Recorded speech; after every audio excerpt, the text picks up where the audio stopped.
Hello and welcome to the first video podcast of Getting Good. Now, before we start the podcast, I want to say sorry for some of the audio. It isn't the best, but as time goes on, it's going to get better. So I hope you can still enjoy either way. And without further ado, I give you Amir Allam on Getting Good at Art, our journey and personal opinions. A problem that I feel I had when I was starting off, and I'm still feeling I have this problem, is whenever I make a piece or I'm even thinking of doing something, I always think about what social media is going to think about that. In a certain sense, it kind of almost deflates my purpose of like making or creating that art. So do you feel like not posting your work on social media has been helping you draw what you want to do more, since people aren't going to be seeing it as much? No. I mean, there's that pressure always, but um, it's just a shortcoming, to be honest. You should like post whatever you do just to have that resilience, because at the end of the day, people post a lot worse work than you do, and everybody loves it. So, who gives a shit? That's such it's interesting. It's interesting to hear. I feel like I have a very perfectionist mentality, and it causes I don't know how it is for you when you're creating work, but I'll repaint something like 20 times until I feel it looks the best that I can possibly make it. Yeah.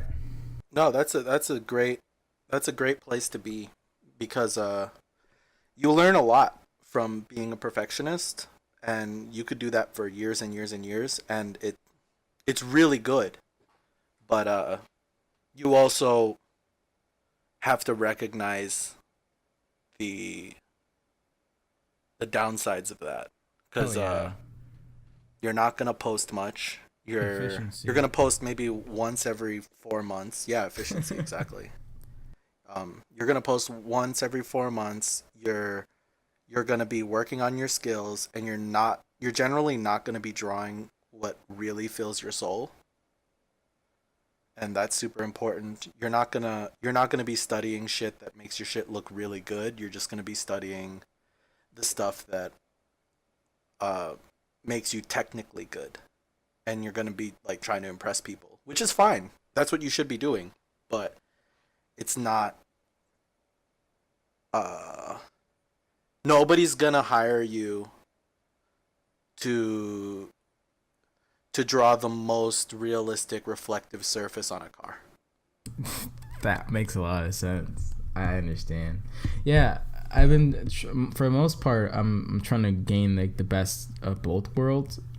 And in a certain sense, I think it's a mixture of. Of course, I've always wanted things to look as amazing as they possibly can, but at the other hand, I feel like I'm not grasping the broader aspect of what I'm actually trying to do, and that is, Yeah. well, make my work look good in a certain sense. And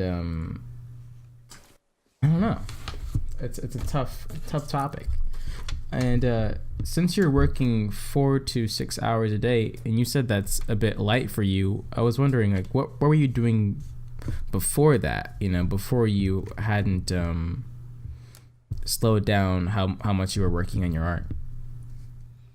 Um, I was doing 8 to 12 last year, and then the year before that I was doing like 8 to 12, and then the year before that I was doing like, I'd say 14 to 26. That's just, yeah, it's just crazy. So hold up, did you feel that actually helped you grow faster, say working 8 to 12 hours a day, or like did you feel that was efficient for what you were getting and learning, or did it not balance itself out? Was the risk too much for that, or is there any benefit? Well, the benefit of working slow is that you don't miss the details. You're thorough. And you're always reading these books, and you're saturating your mind with studies and personal work, and you're just living that little myopic kind of life. It's like you're super focused and you're super into uh, just getting all the rendering done no matter what. And that's great. That's great to learn. And in the beginning, like we all have that phase. Like all of this, like right now, I'm in the 6 hours a day phase, 4 hours a day, where you just make shit and then yeah, you have a good time. And that's because I'm trying to like get to the bottom of what work should look like when it's finished, minus like all the fancy rendering and all the fancy tricks. It's just kind of like uh, a lot more just the finish line oriented, minus all the details. So But broader concept. yeah, but there is the phase that everybody goes into, you know. Everybody goes into that 14 hours a day work mode where you're making these elaborate pieces and you're trying to render every single pore and I can relate. yeah, I can yeah. definitely relate. That's important too, because you know you'll get an idea for what shit should look like, and you're going to be working really closely with reference generally in that period of time. um, and that's all study. That's great.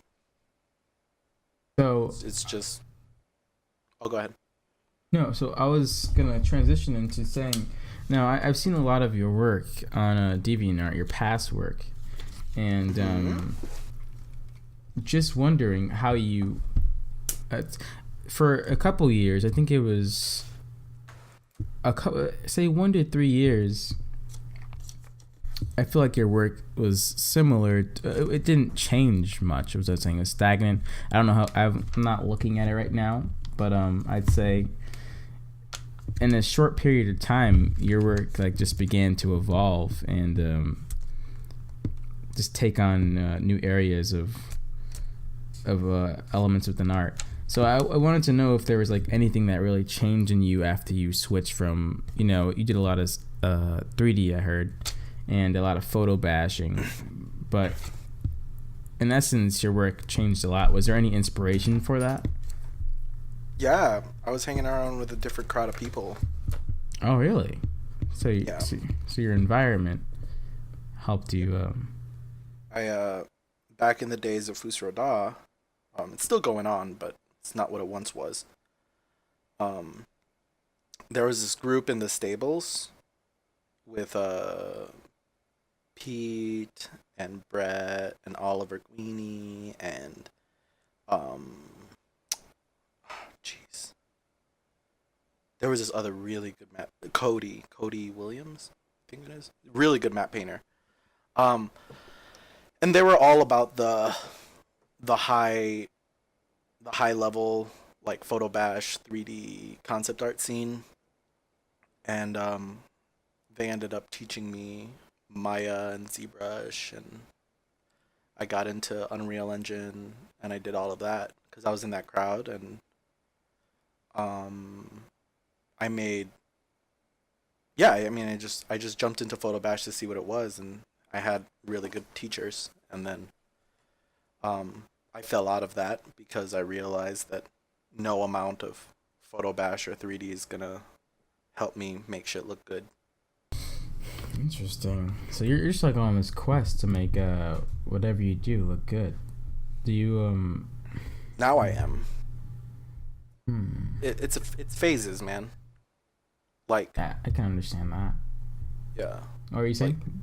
you fall into uh portrait drawing for 6 months, Oh. and then by the end of it, you're good at portraits, but you're not good at anything else. And then you're like, well, maybe I should get good at anatomy. And then you get good at anatomy, and you can get good enough, but the phase generally isn't gonna last long enough for you to become Vilpu.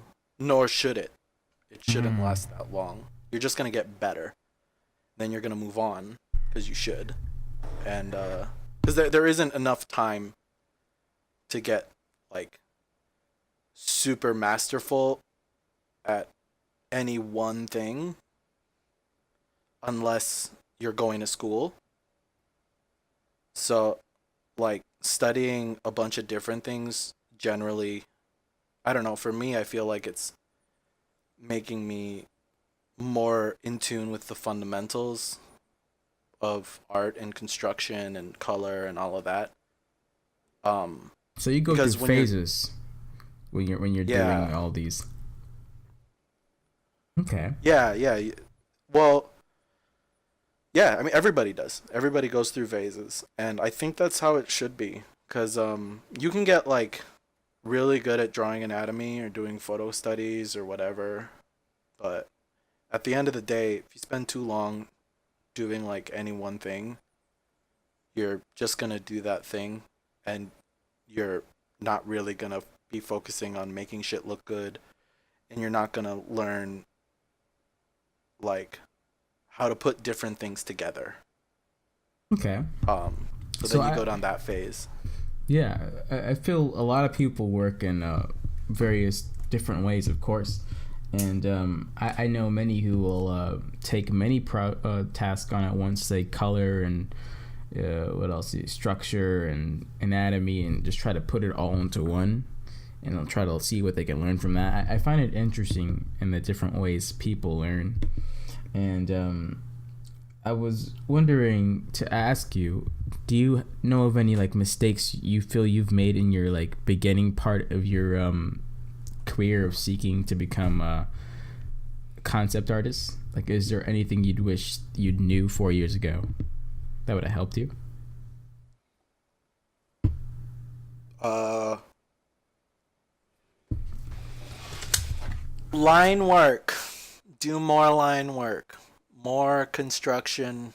Proper construction. I really wish that visual communications and proper perspective clicked early on with me, because that's something that is really hard to force for a lot of people. Like, how do I put it? It's like Viscom is this weird thing where where it's hard to learn, and there are all these moving parts, and you don't get better. Like, you don't get better until you understand it. And then once you understand it, once it clicks, it becomes the easiest thing in the world. It becomes so stupid easy, and it's just a matter of time and how deep you want to get into this construction. And it's so weird. I just, and once it clicks, it clicks hard. And then you can just construct for no reason. You're just like, "Oh yeah, this is how this works. I don't care anymore." Um and and I really wish that I put more I don't even know. I just wish it clicked for me sooner. So what Like, helped you? What helped this like snap in your brain? Like, what helped this come about? Because I know you said you read Scott Robertson's How to Draw 3 times, and I'm assuming a ton of other books, since I know you pretty well. yeah. Um well, I can just tell you what happened when it clicked. I don't even know why, but I was reading Struttura Umo, that Italian anatomy book, and it was so heavy in architecture and proper Scott Robertson construction. And I just like followed step by step the construction methods that were told to me, and and they didn't, the way Struttura Umo is that it doesn't even tell you all the steps. It Really? tells you the, yeah, it gives you like step 1, step 5, step 80, and then like and it gives you like step 200, and you're like, "There, that's how you construct a pelvis. Go ahead. Go forth and conquer." Jesus Christ. And and you have to fill in the gaps. And then I realized after I did a hardcore, proper, three-dimensional visual communications construction of the human pelvis and all of its parts, Oh boy. um, I noticed that just by doing like one or two angles like that, after that, I had the 3D model of a pelvis in my head, and then I can draw it like however I wanted, just freehand, because I knew the perspective associated with it, and I knew how it looked from all angles, just from the orthographics. So then I jumped into dynamic sketching mixed with how to draw with modern day James and Peter Hahn. I've heard of Again, modern day James. I don't know where I've heard that name, but yeah, it was really good. And I noticed that with modern day James, he's not very much concerned with like 100% accuracy as long as your box is 90 degrees and it shoots towards the vanishing points, you're fine. And as long as your ellipse is in the ballpark of a correct ellipse, you're fine. Like there is an element of fudging that you do that you can't escape unless you go into the math, and you don't need to go into the math. You'll get better. So it's interesting. like, yeah. Well, I mean, you should go into like the deep math, I like find every you're more once in a while. technical. You're one of the most technical artists that I know. In terms of a logical sense and the way you break things down, I feel you're very technical. Yeah. And it's good to go into that technical rabbit hole every now and then. Um, but I feel like a lot of mistakes that people make is that, especially the way these things are taught, like the way these things are taught, they teach you up to a certain point, but they don't tell you that if you're working digital, we need, like, digital allows you to see pixel perfect mistakes. And you can fall into that rabbit hole really easy, and nobody tells you that there's a lot more to get the perfect ellipse than most people understand. And it doesn't need to be like that. Like most people when they're drawing traditionally, they can have mistakes because the pencil's a little fat. Yeah. So it brings them out of that myopic, like, oh, let's make the perfect ellipse. And then Oh it yeah. gets you to see the bigger picture, like just straight construction lines, going to the same vanishing point. The ellipse is all right. It's not terrible. It's just all right. And you're moving on. You're getting the bigger picture. Yes, that's And exactly what I've been battling with. And I'm mm, finding this as I'm doing gesture drawing and been reading Michael Hampton's Design and Invention. And this entire oh, time of gesture drawing, I've been drawing contours instead of like the actual gesture and the actual flow. And it took like only a couple of days of reading the book for me to like snap in my head and understand that I was never getting the overarching picture of what I was supposed to be doing, and I never understood. And after I figured it out, my work increased like 5-10 fold. It was insane. mm-hmm. Yeah.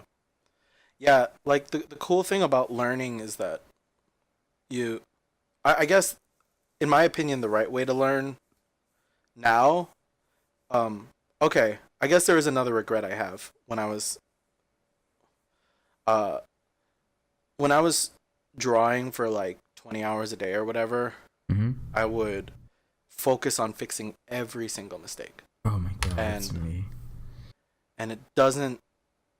it doesn't matter like how long you spend on something sometimes.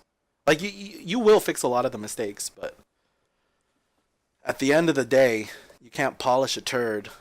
And yeah, like if the base drawing and you try and it doesn't work. So I think like the now I'm getting more so in tune with like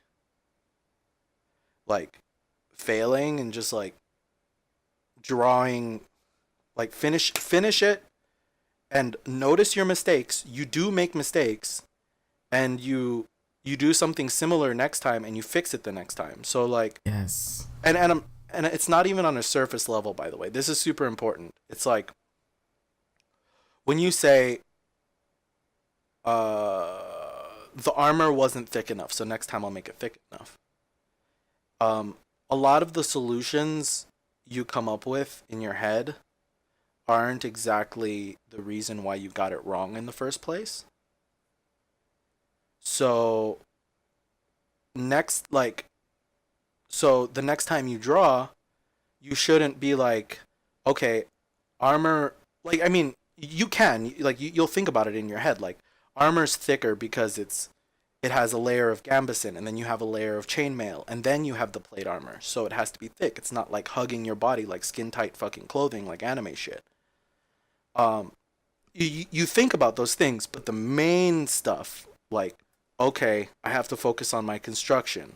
My focal length was off. My head construction, it wasn't actually foreshortened when the head was tilted, and that was the reason why my eyes were in weird places. You're not going to look at your second drawing and be like, lower left eye down by 2 millimeters. It's not. That's not how you get better. And that's what you're doing every time when you're drawing for like 60 hours. That's the problem solving process that you fall into. Oh, we have so much You're like, time. yeah, and it takes so much time to fix these little mistakes, but you're not building correctly from the beginning. So the problem solving mentality you get into when you're working for 60 hours is lower eye by like 2 millimeters, and then make arms a little bit bigger. Try and get the perspective just right. Redraw the arm a million times. So how do you get out And of this? Like this. well, that's what I'm saying. You what? No, I was saying. So how did you get out of this? Because I feel in very much senses I still have this for myself, and I feel like, of course, I'm breaking it down, but like there's something more that I'm not understanding, and I feel that other people have this as well. Well, okay. So how did I get out of it? Um, I can only really talk about personal experience, and it Go doesn't ahead. really work for everybody. That's fine because there's I some can people tell you what. Yeah, so that's fine because there's some people out there where it will work for them. So it's always interesting. Okay. Yeah, I can't stress enough that all the pieces kind of have to fall into place. And for some people it happens sooner, for some people it happens later. It just matters about, like, I don't know, how free your mind is, how confident you are. I honestly don't know, like, Mm. what these pieces are. But when it clicks, and it's really weird. But that's just my experience. But anyway, what actually happened was, a couple years back, I was studying Brian Lee, and he has these process photos for his portraits, and his Ah. portraits are very simple, 30 minutes each. And what I would do is, in the same time as he does, I'm going to sprint to the end and see what I come up with. And then, obviously, I wasn't that good, and I have to figure out why. So then, I brought it back. So instead of going for the finished product, let's go for step 4, and let's try and make that instead, but with a different picture. And then I rushed to step 4, and then it didn't work. So then I dialed back, and eventually I dialed back so far that it was just line, it was construction, and I saw how he was doing it. So you just, okay. And you do it with different pictures, by the way. Don't study the same shit he's studying. Just study stuff that's similar, and then see if you can come up with a similar result. And this is the first step. There's a second awakening that happened, but the first one was like rushing to the end and then failing, and then dialing it back and building those first steps. And then after that, after I was getting the first steps pretty consistently, I'd go to the third step. And then eventually I could skip step 4 and 5 and just go straight to 6. And those last steps didn't really matter much once you have your foundation. So So fast forward, yeah. Oh, Go ahead. what? Go ahead. Go ahead. Okay. So fast forward to another year of not getting it. So I kind of became lucid for a little bit, and then I fell back down. And I don't know why. Maybe it was because the portrait study was such a small type of study, like you're just getting good at faces. But I don't know, it didn't last very long, and I fell back into trying to make other shit look good, and with mixed results. Some would look good, some would look bad. Sometimes I fell back into doing a 90-hour painting, and one of those actually turned out really good. It was one of my best pieces. Mm. But yeah, okay, so fast forward. What else clicked? I went into Struttura Umo because I thought anatomy would make me better, which it kind of does, but it's not gonna make you it's not gonna make you employable. Like it will to an extent, and then any more learning is completely pride. Like you learn like the as much anatomy as you need to know is like the big proportions, and then the rest of it is just solid construction. You can put a jacket on and you won't even see the amazing torso that you learned how to draw. That's the sad part about it. Yeah, but you don't need to. Like you can, and you should just use reference for it because it's great. But at the end of the day, like okay. So anyway, I was learning Struttura Umo. I jumped back into the anatomy rabbit hole. Yeah. And the way this was structured, it was just very construction based. And I eventually went back to how to draw and Peter Hahn and modern day James, and I did all of it. And then construction just clicked, and it wasn't that hard. And from that point on, I was doing, like every morning I would start out with like training my hand to make straight lines, and then doing a box from all different angles like Krenz. Mm-hmm. And then I would just draw whatever else I was doing. And for some reason that After a while, just everything. thinking about it just came together. Yeah, it just clicked. And I'm not that good yet, but it's something that like sorry. Okay, I didn't hammer on the point hard enough. In the beginning of that anatomy rabbit hole, when I jumped deep into Scott Robertson's How to Draw, the construction stuff, those were like the way Struttura Umo teaches is like super hardcore architecture. And when you learn, like when you're drawing shit like that, and modern day James, and you're doing Peter Hahn dynamic sketching, and you're doing How to Draw with Scott Robertson, and you're actually making stuff and you can compare, that was a period where I was studying really strong foundation. Okay. And similarly with the portrait study stuff, I dialed it back until I was studying foundation. So I was just studying the first few steps. And then later on, once those foundations clicked, I realized that the foundations weren't that hard. Once I knew what to do with it. And then when I put more emphasis on solid construction, solid foundation, solid lighting, just those beginning steps. Sounds like the solid case of trying to run before you can walk.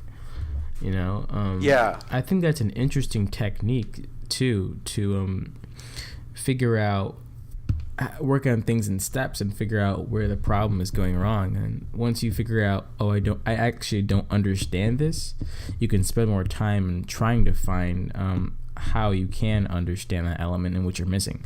And Yeah. oftentimes I feel people are missing that one element, and it's tearing everything apart in their work. So Yeah. Yeah. But it can be a combination of a lot of things. But a lot of people, when you're rendering for 90 hours, you don't see that. You just think, "Oh, my eye was a little bit above, but I'll fix that, whatever." But it's not that simple. It's like, well, actually it's simpler than that. It's simpler than that. That's the funny part. It's like, no, no, no, no, no, no, no, no. Dial it back. Just make solid construction, make solid lighting choices, solid color choices. Use some reference, but you don't have to copy it as long as you're working on the foundation. And when that clicked for me, everything else came. It flooded in. All the stuff I was working on for 90 hours and I wasn't understanding, and I picked up random bits of information from everywhere, and it just wasn't clicking, but I still knew them, but it just didn't come out. yeah. And then once I got those solid foundations, check this out. So how long did you work on this? I gave myself like a 5 hour time limit for this. And I was just constructing and I was trying to get solid foundations. The pose, I had to redraw the entire pose like 10 times, but just construction based, because it wasn't working, and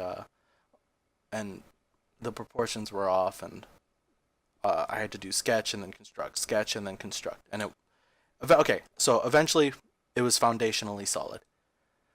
This was about 2 hours in, halfway in, only foundation, and I was like, "Fuck, okay, I have to move on. I have to move on." So I move on, and I do. This is how it looked like 3 hours and 30 minutes in, and I was still wasting time. Okay. And it's not perfect, by the way. The foundations still aren't perfect, but I'm getting better. I'm resigning to the fact that these things come over time. You see the mistakes. I see mistakes here. And then over time, the next time it'll be better, because then you know what to look out for foundationally, not just these little tiny problems. But anyway, Yes. so this is how it was 3 hour and 30 minutes in, and I was like, damn, I only have like 30 minutes to an hour and 30 minutes to make this work. How am I going to do this? And then in about an hour, it was done. Wait, so Like, you're- and there's so much that you could do with this, right? You could put lights in the building in the background. You can put whatever texture on the floor, but like the base is finished in just an hour, in like 4 hours, 5 hours ish, whatever. wait a second. It's done. So this is interesting, you know? Because if we spend all this time, say, working on pieces that take us like 90 hours, like let's throw back to the Paladin piece. If we spend so much time on that, what would happen if we initially didn't spend as much time making these fully rendered 90-hour pieces, instead taking more time to do the things that were actually, like, say, step one, the construction of things? How efficient or more efficient would that be is what I'm thinking right now, you know? Because I've run into the same problem as you. I'm doing a lot of portraits myself right now, and I'm realizing, after you've been telling me for a very long time, that my construction is like the biggest problem. So Yeah. I think it's that idea of not wanting to do like the work in the mud. Instead, like, you want to render all day. It's fun.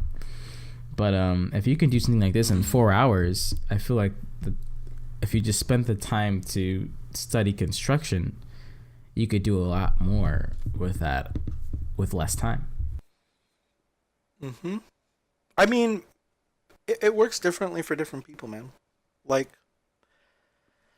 some people, they can do a bunch of 90-hour paintings and get really good really fast. Timo did, and he did a lot of side studies, and he was awesome, and he became one of the most notable artists of what 2014, 2015. I don't know.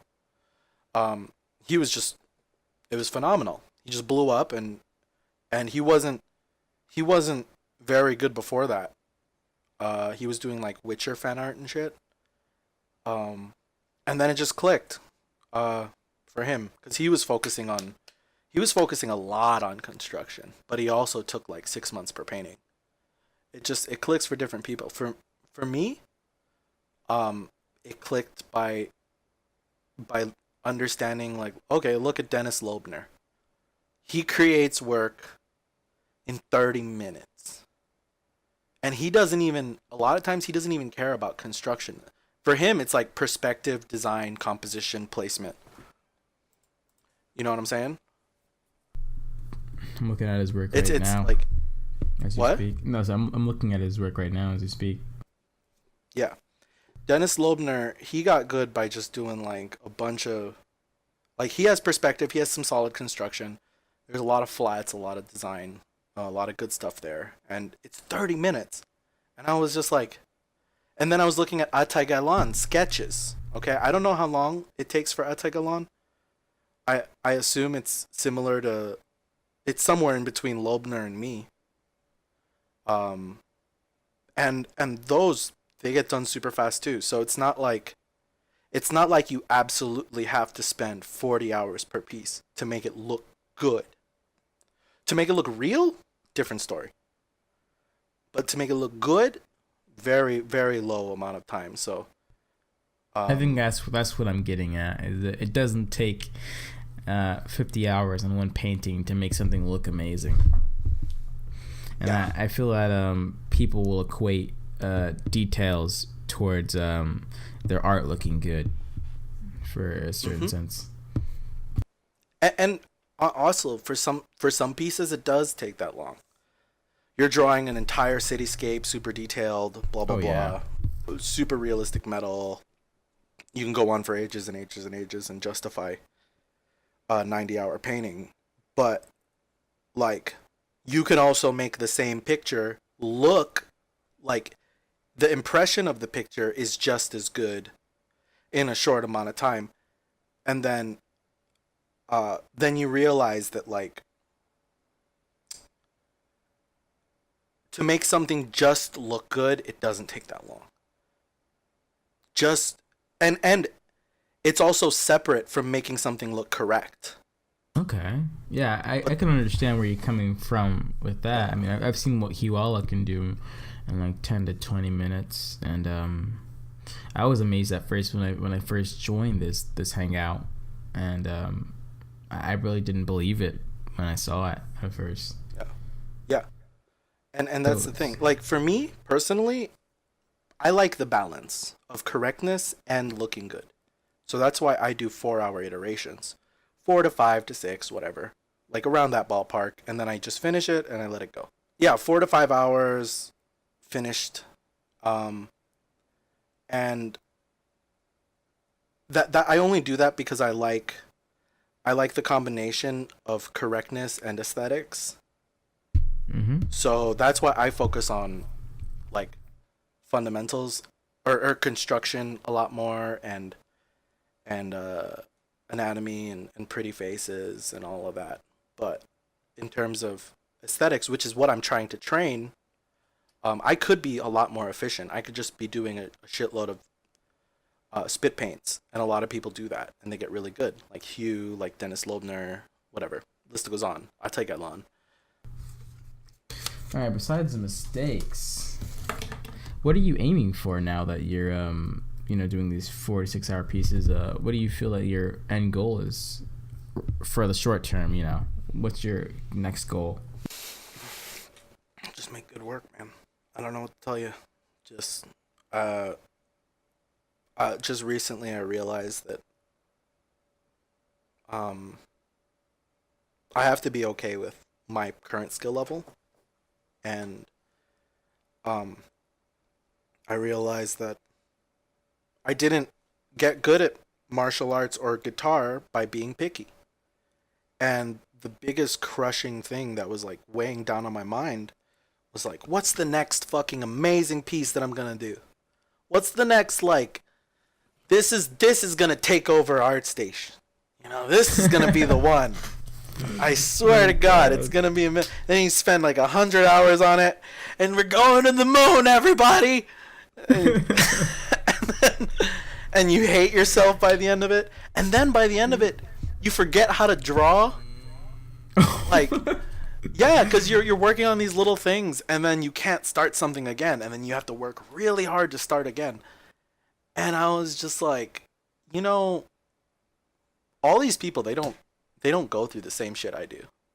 They don't know the pain.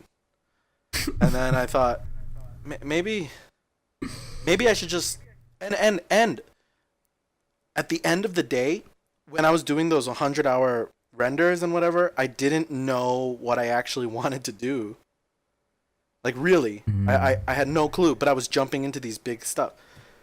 And I was super picky, and I was like, I don't want to draw that. I don't want to draw that. I don't want to draw that. That's not me. I don't want to draw that. And then you finally find the thing you want to draw, and you fail at it, and you feel miserable. And now I'm a lot more like, okay, all of this stuff, there's a bunch of cool stuff out there. You don't have to be absolutely in love with it. Just stop being so picky and just start drawing a bunch of cool stuff, and you'll figure out how to make stuff look good if you do a lot more of them. Like, finish a lot more of them. Like, put in the major compositional elements and just roll with it. Like, you don't have to spend a month just to get one picture. Because I'm doing a picture every day now, and I'm living with my mistakes. Like, because when you fight, you get hit, you know? Like, yeah. I don't know, I make that analogy because I got really good at martial arts. So, you get hit when you fight. Sometimes you lose. I didn't lose very much, but I was just naturally good at that point. But I still got hit. Just roll with the punches. Yeah. Sometimes you mess up. But at the end of the day, did you win? At the end of the day, did I learn something from it? Yeah, I did. And maybe today I'm fighting a guy who does judo, and the next day I'm fighting a guy who does taekwondo, and you're going to have to fight that guy a lot differently. And you're not going to know that if you're just punching a bag aimlessly. Well, it has an aim. You're trying to strengthen your fist. You're trying to make your punch fly through, and you have to do it. But at the end of the day, you don't know how to use it. So stop being so picky. You're never going to be that perfect. Okay, maybe you will get that perfect, but it's not going to be anytime soon. So just learn how to fight, man. Learn how to draw. Do you feel like you've had like a misconception when you were first getting into, like, say you wanted to be a concept artist? Do you feel like there was something you didn't understand what you had to do to actually get there? Yeah. You know what? I do have a misconception. I did for a long time. I think this one was really important. I just want to preface this by saying that I probably have a lot of misconceptions about art right now. Yeah, I think we all do. Okay. To a certain extent. Yeah, like what are you actually going to do in the industry? What's the best way? Yeah, I don't fucking know.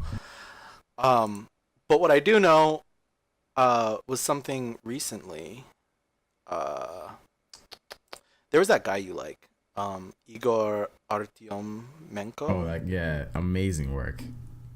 Okay. So I was looking at his work, that recent, like, 3-character thing, and I thought to myself, like, this is only probably 5% of all the different clothes that this guy knows how to draw. You know that? How do you figure out, like, what hairstyle? How do you figure out how much transparency the cloth needs? How do you figure out what kind of pants somebody's wearing? And you're not gonna figure that out. And it's weird. Here's the weird part, right? I don't think that you just learn that by just drawing characters.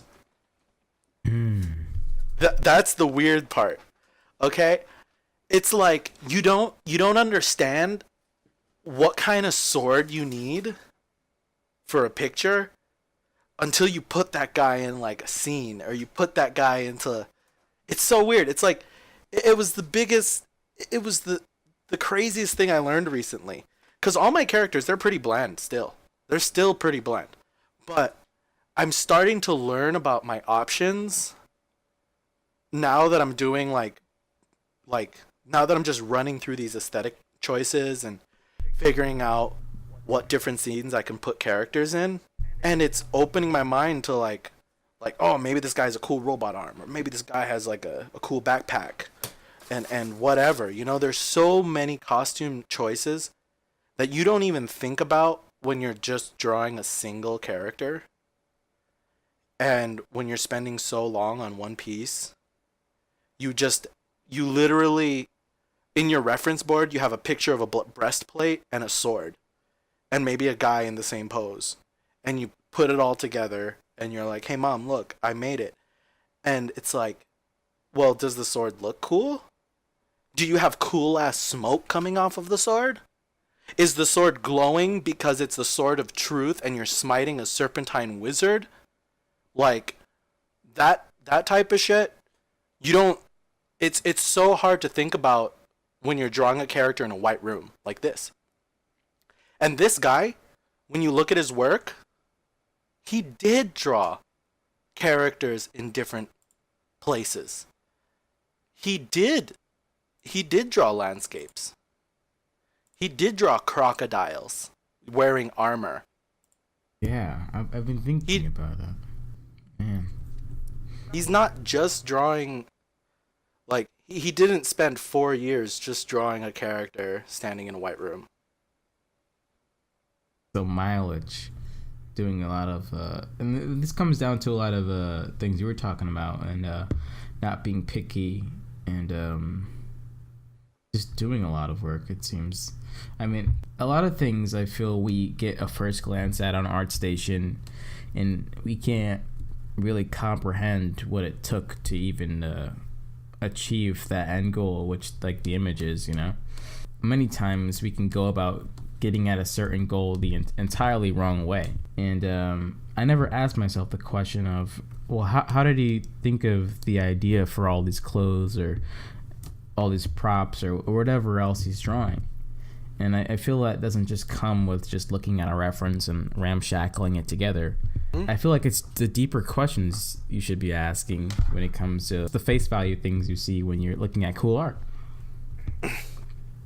Yeah, because you can't just look at a piece and be like, I'm going to be that good by just drawing pieces like that. I think it's a little short-sighted, but then again, a lot of people do. A lot of people get good by just drawing that one thing, and they get a job. So, I mean, fuck if I know. But what's been helping me was like I don't know. Maybe it's just the way my brain works. I look at these guys and I see amazing character lineups, and I look at the rest of their portfolio, and I go, wow, they were drawing angels flying around, killing demons with big fat tits flying around, and they didn't care. And they were making cool images this whole time. And here's another thing that I wish I knew when I was dumb, or maybe I'm still dumb, I don't know. But back in the day, I was thinking, like, I'm not good enough to draw that. Like, I can't possibly fathom drawing a dragon killing an alien, and then the alien has big fists and he's punching him in the face. I can't do that. Rather creative. And you know what?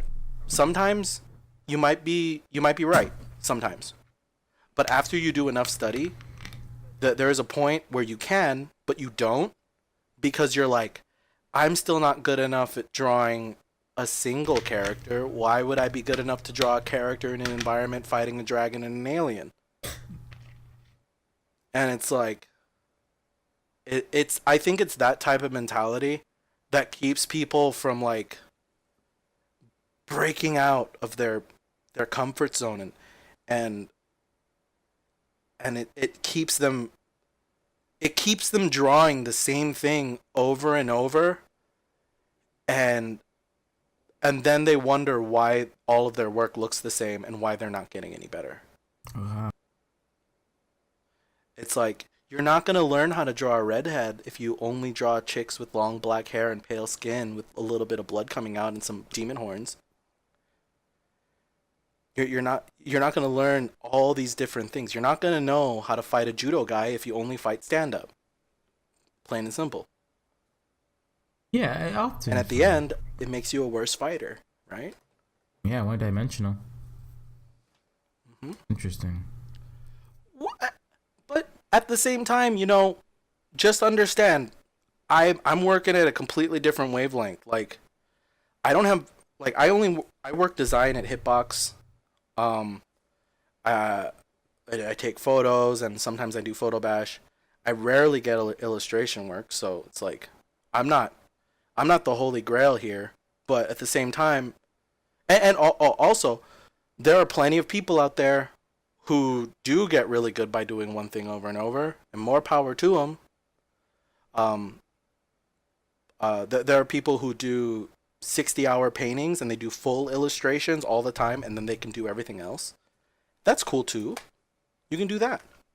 What worked for me was understanding that, hey man, I'm not gonna learn how to draw characters if I don't understand that he's pulling a giant flaming sword out of a rock. You know? Like, you wouldn't know that. You wouldn't know that shit looks cool when he's actually doing it.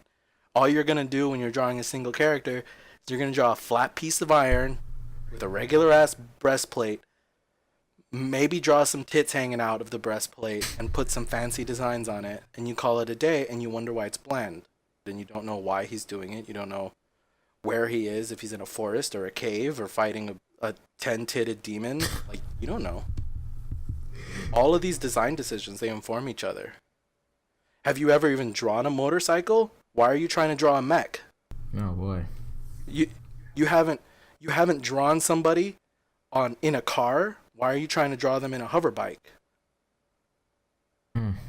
You haven't drawn somebody on a hover bike. Why are you trying to draw a cool sci-fi gun? All these design decisions, they just flow into each other, and you just have to break out of that, I don't know. That's me. That's just me. No experience is really greater than one another, because of course there's going to be like-minded people out there like you, and I feel like I'm very similar to you in terms of how you learn and what you create and how you've gone about things. So I can understand where you're coming from 100%, and the feeling that I couldn't just go around saying, if I wanted to design characters, I couldn't just go around painting characters, say from reference and ramshackling stuff together from the internet, and I'd gain the chops to like create whatever I wanted. I'd have to study and phases like you're talking about, where it comes to cloth and it comes to posing, dynamics, and anatomy, all this other stuff that goes into making a character. So I can totally understand where you're coming from.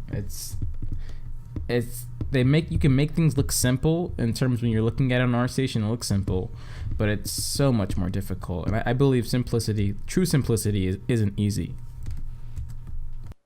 Yeah, because at the end of the day, you can make a lighter look amazing.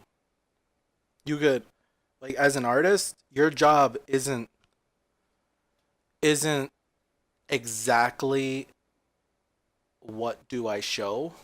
That's a writer's job. That's why, I give you all these illustration hypotheticals. 10-titted demon fighting a dual-wielding Mexican. He's shooting the 10-titted demon with two swords, and then Diablo comes up from behind, and all these crazy things. You can do that as an artist. You can do that. It doesn't. Who cares about story, right? I mean, there's some story, and you can tell heartfelt stories, sure, but that's not the only thing you can do, and that's not the only thing you should do. Our job is not just the what. I think a bigger aspect of our job is the how. How do I show it? How do I make this interesting? How do I make this appealing? How do I make this like in a song? It's a lot less about what kind of story do I want to do to move the hearts of women. It's like, nah, it's like, how do I jam? Like, this shit sounds good, you know? Like, how do I make that? Like, how do I make it? Like, how do I make somebody feel like they're in the element? You know, just kicking ass. Oh man. How do I do that? How do I get to that? That's interesting. So it's like it's how you show what you're doing. Like that picture I just had. Mm-hmm. The one I showed. With the chick riding the Metal Gear buggy. Oh yeah. Whatever. Mm-hmm. The buggy itself kind of looks like ass. The tone is a little bit mix mashed. It's like this super serious lighting, and then you have a weird ass Metal Gear hover bike that's kind of an ATV, like whatever, you know.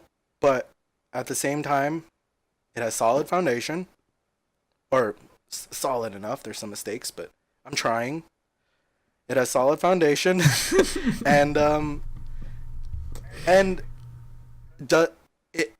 it captures that kind of outrun vibe that I was going for. That kind of like, oh, I'm gonna kill that fool. I'm gonna hit him with a pipe, and then her face, she's going real fast, you know. Oh man. And I wanted to sell that. So how do you show it? Oh man. I could have totally painted those guys on the bikes in the background. I could have made them interesting. Yeah. But I just like had them just coming out of the fog, just enough to be like, she's riding with some fools and they're gonna fuck shit up. Just focus on like, how do you show it? How do you what kind of feeling am I going for? What kind of image do I want to make this time? And does it look good? How do I make it look good? I don't know. That's where I am right now. Like, how do I make that look good? Like, I'm just listening to good music and jamming. I'm not really concerned too much about little mistakes as long as the image gets finished and I have a good time. All right, guys, thanks for sticking all the way to the end of the podcast. I really, really appreciate it. I've got a lot more coming in. Tell me if you want to see any of your favorite artists on the podcast. I'll try to get them on. I have all the links below to the people we've referenced in the podcast, so I hope you enjoy that. And with that, see you later. Have a good one. Peace.